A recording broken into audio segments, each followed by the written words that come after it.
listening to Not on the Payroll right here at KJAS 107.3. You can check us out at notonthepayroll.com.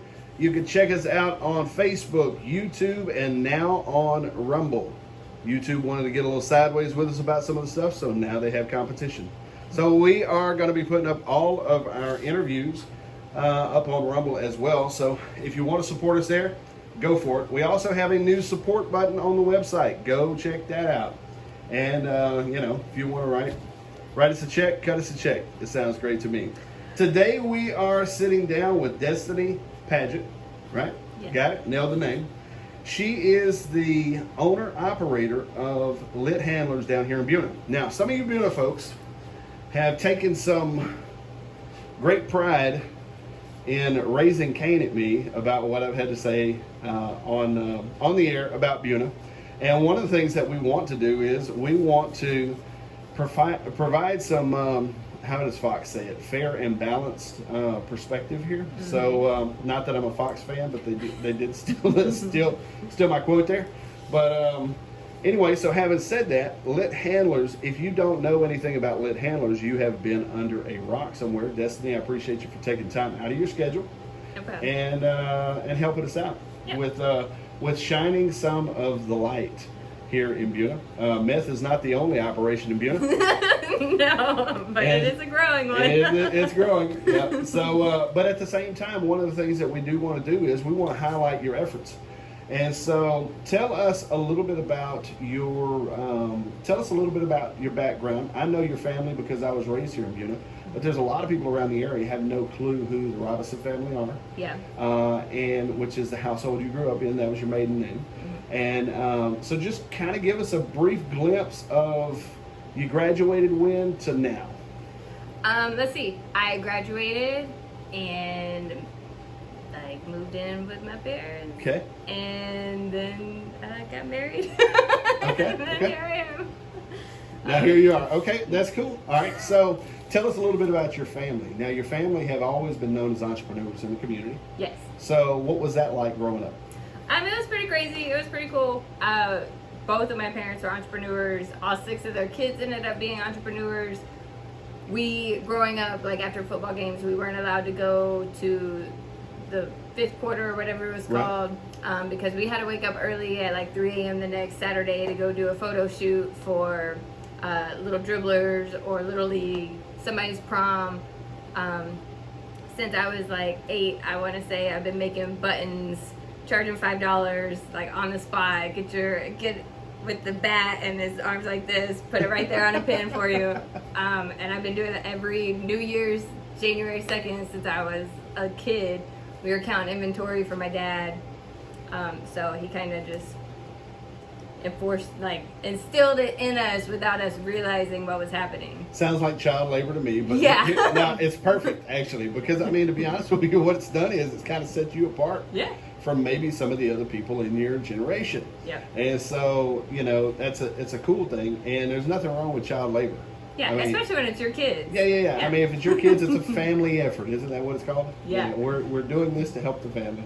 Yeah. So, having said that, now, are they still in business? So, my dad sold his welding supply company to my sister and brother-in-law, who they owned a pretty successful store up in Utah. They just started opening some in San Antonio and Austin called Neaters. Okay. It's a bakery. They sold out, bought my dad out, and moved down here. Very cool. Yeah, my mom. This building, our warehouse, used to be my dad's studio or warehouse, and then when he moved on to 96, it became my mom's photography studio. And she wanted me to continue down that road, but I was like, nah, I don't like people. No. Well, you can definitely figure out how much you like people being exposed to that as a kid. Yeah. And so tell us a little bit about Lit Handlers, where it came from, what was the inception, the motivation, all those things, how that came about. Yeah. Well, so I just went through kind of traumatic event where I had to provide for my family on my own. And it originally started as a boutique. I was going to Larry's Trade Days. I did Canton a couple times. and I was just selling boutique things. And then I was gifted a silhouette machine, and I was putting vinyl monogram initials on solid color can coolers. And then I still trying to, Figure it out. yeah, and just kept growing. I was also tattooing on Permanent Cosmetics at the time, so I would do that during the day, and then I would go home and work on my website, work on ordering things. And then it just evolved into this, And so here we are. yeah, and still with the same mindset that I've got to provide for my family. Yeah, absolutely. Like, if not me, then who? Yeah, Yeah. exactly. Yeah. So now here's what's crazy, is that for people who don't know what lit handlers are, just walk through the product just for a minute, please. Okay, it's just a neoprene sleeve for drinks.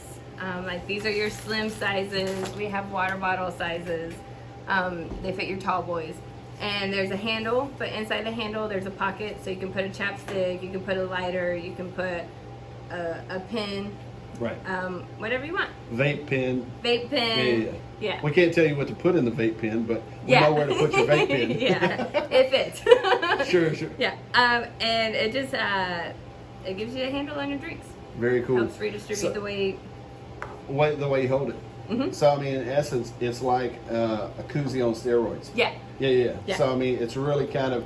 I'll be honest with you. Of all of the products in the world that I would have ever thought somebody would refigure what the mousetrap is on that, I would have never thought about a koozie. But in the long run, it does work. I mean, it work. The functionality works because it's still the same in a way, kind of a koozie of sorts. But you're not having to. I mean, it's kind of it's more functional. Yeah. Way more functional. And so to me, now you have some colors. You have an entire warehouse back here. Yeah. How many SKUs? If you don't know what a SKU is, for entrepreneurial people, they know exactly what that is. But how many different varieties do you have out here in your warehouse? Total SKUs, we have about 1,600, but pattern-wise, we have, I want to say 75 patterns. Okay. Yeah. Are patterns kind of the newer thing that you've been doing over the past couple of years? Yeah. I Okay. would say that's kind of what set us apart in the beginning, is no one was really doing patterns, and then we brought it in, and then we were denied the trademark for when we were just solid patterns, no handle, Right. and then that's when we rebranded. Okay. But yeah. So specific with lit handlers, so you guys are actually transitioning Yes. to handlers. To handlers, drink handlers. We have another name in mind, but Okay, but we don't want to put that out yeah, yet. no, Okay, no, okay, not okay. having anybody steal it All yet. right. Gonna make sure it's wrapped up first. Yeah. I understand that. Now, so you've had a little bit of promotion, a little bit of exposure. Mm-hmm. The Buena Beacon actually put you guys on the front page back in, and we'll try to show this to you here, back in May 19th, 2021. There's the story. To be honest with you, I'm going to chastise Buena Beacon just for a minute here.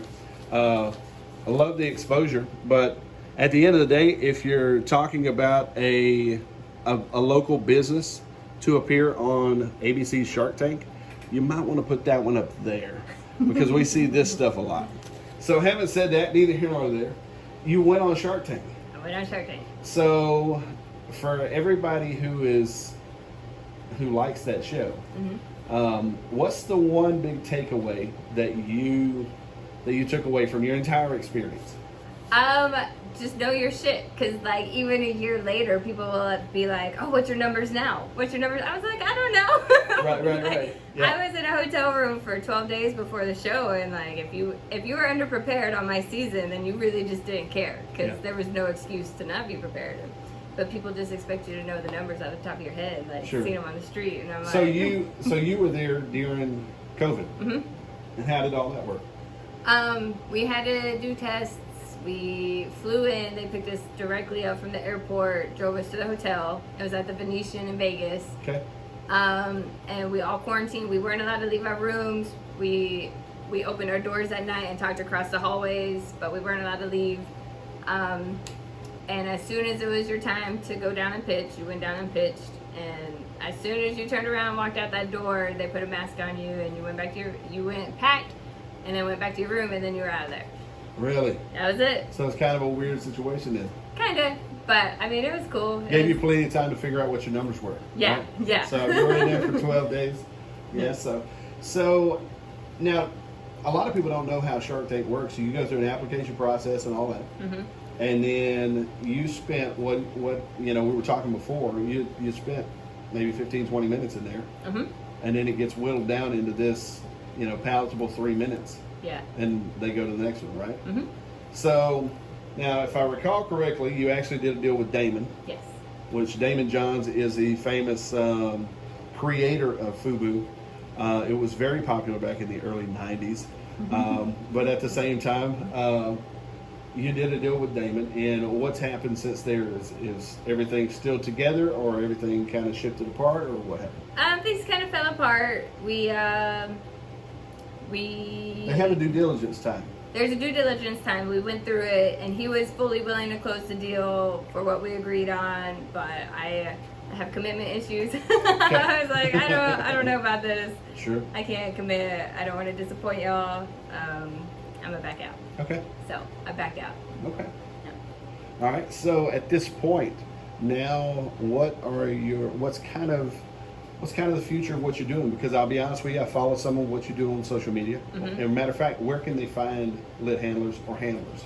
They can find them on our website, which is where we prefer, lithandlers.com. We're on Amazon and we're on Etsy, but when you choose those sites, we have to give Chips away at the money. Yes. Yeah. So we prefer our website, but we're in there. We're in lots of boutiques all over. Academy. You can find them in Academy. And Now, is that Academy regional, or is that statewide, or is that nationwide? every academy. No joke. No joke. That is stinking awesome. I know. That is cool. awesome, man. Yeah. Very cool. And yeah, that's the main retailer right now. So if they want to follow you on social media, At Lit Handlers. at lit handlers. Yeah. But don't follow my TikTok unless you're okay with weed. So if you're not a proponent of weed, then you may want to stay off of there. Yeah. We'll get to that actually here in just a few minutes. So tell us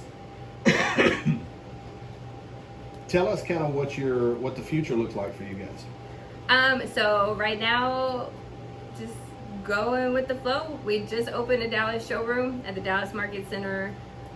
We just did our first 2 markets there, so we're there. We have been doing custom ones. We just did, for the second time, we did some for White Claw. We did some for Trader Joe's. We just want to keep rolling with the custom ones and eventually step out and also build and bring in like the tumblers that fit them, chapsticks, custom lighters.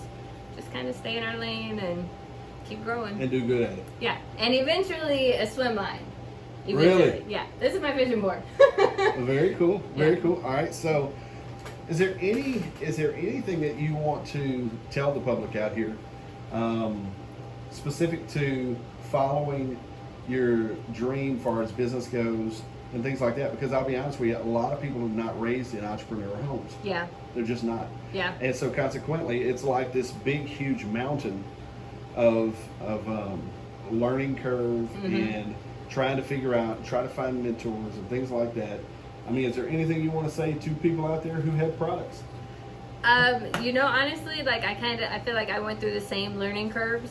Yes, I grew up in an entrepreneurial house, but my mom is a photographer and my dad sold welding supply stuff. He didn't create his own product. He didn't know anything about patents, trademarks, barcoding, EDI software.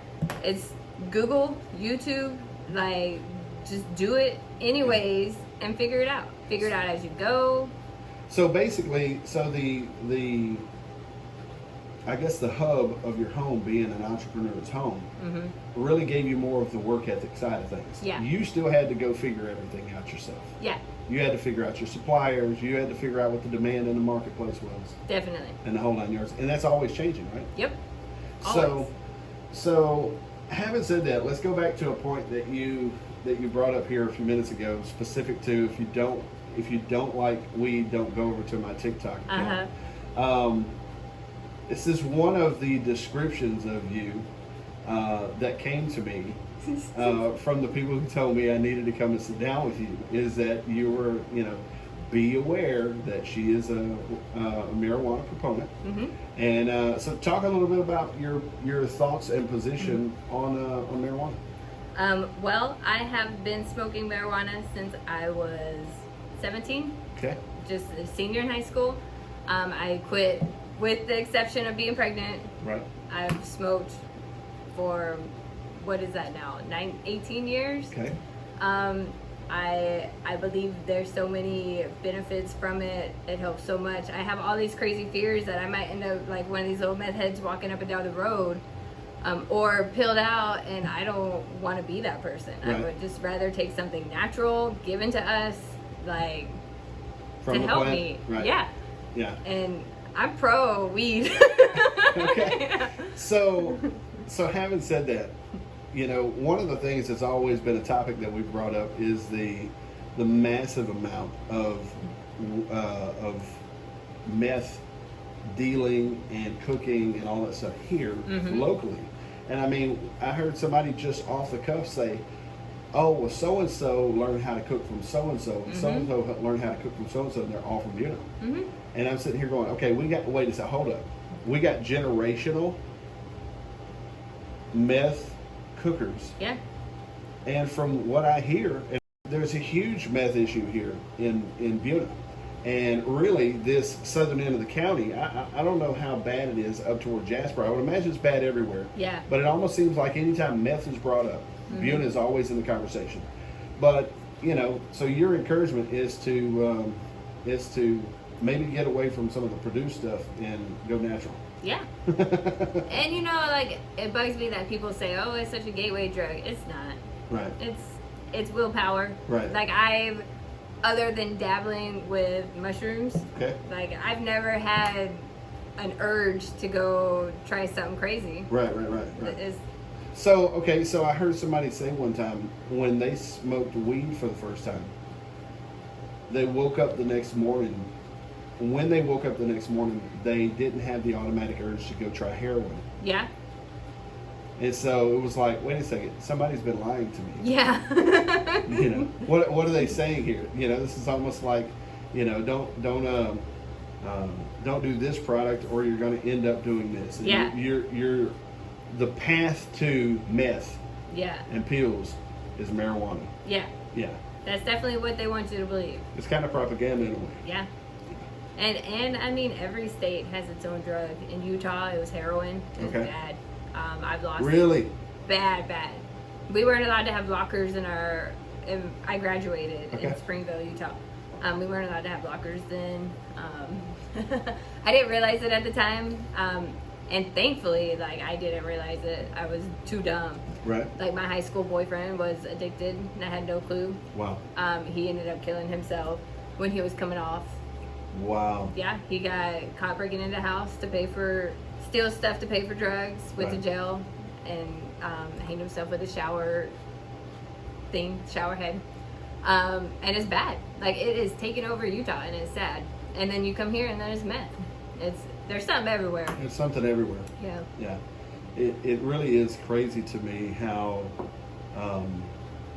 Texas is still behind Yeah. a lot of other states as it pertains to, marijuana and psychedelics. I mean, both of those. I mean, when we spent time, which I was working a project for a company, and so they had very strict guidelines as to what you could take and not take. Mm-hmm. And if you didn't follow those, the massive amounts of random tests that they would do for us while we were there. But in Colorado has kind of this,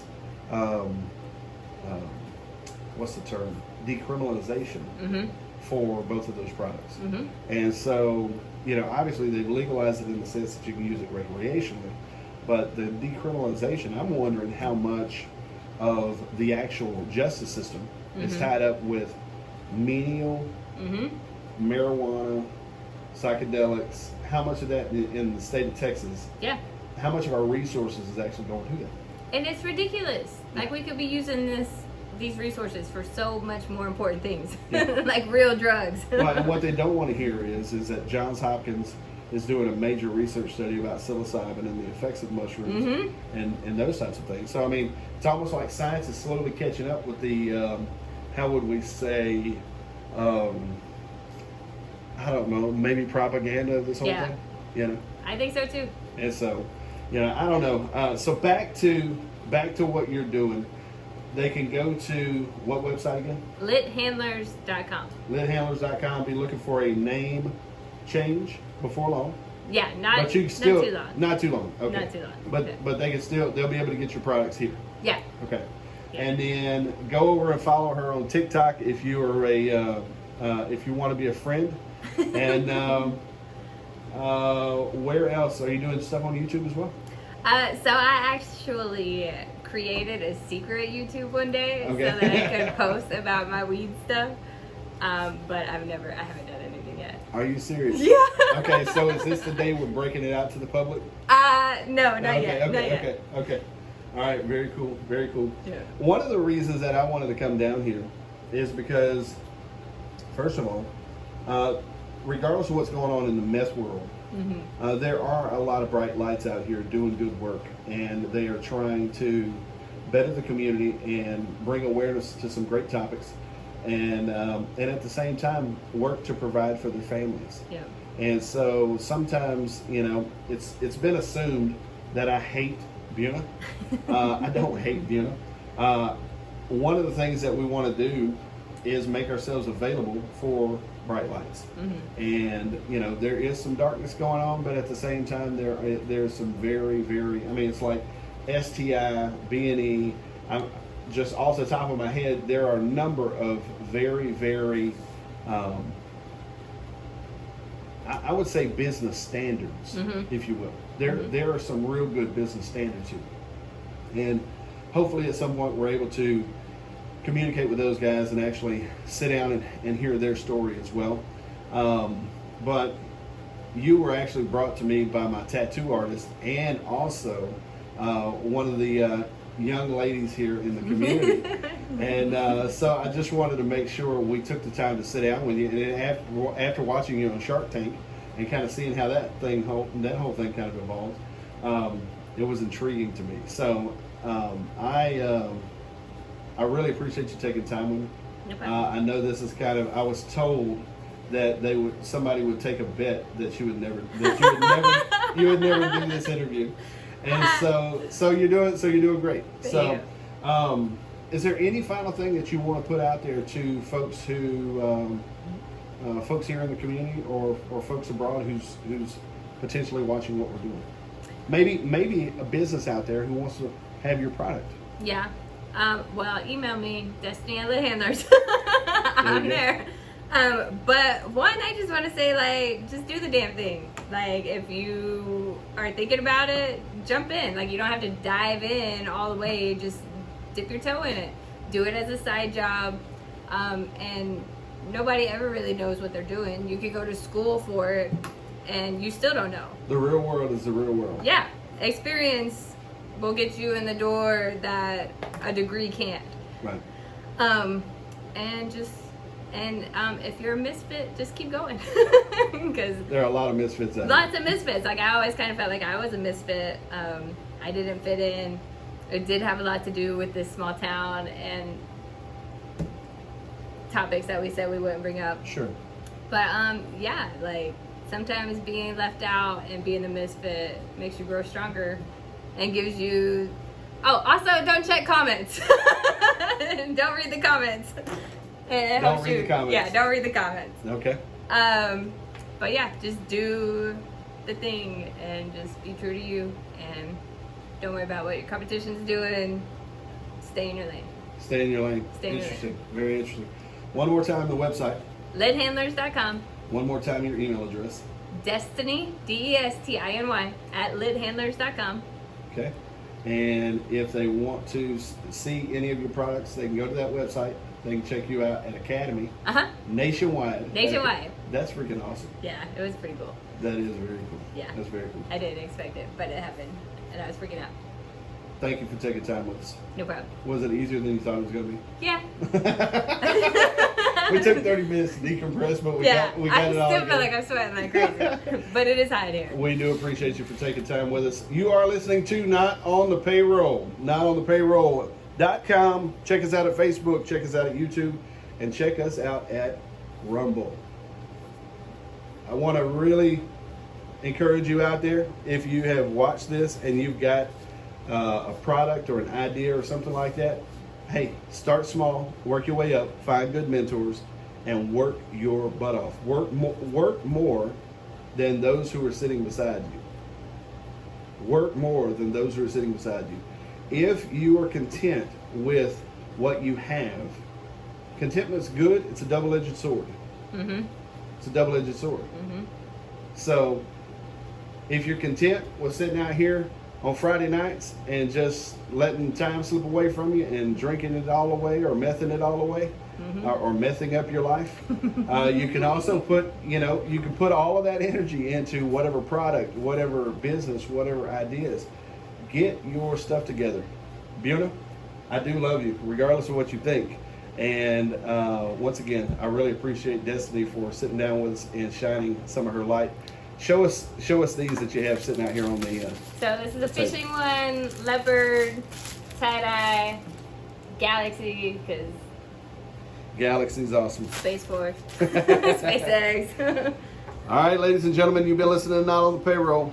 If you're out there and you've got a business and you want us to do a business profile, it's free to you. It's free to you, and we want to shine light. So hook us up. Check us out at notonthepayroll.com.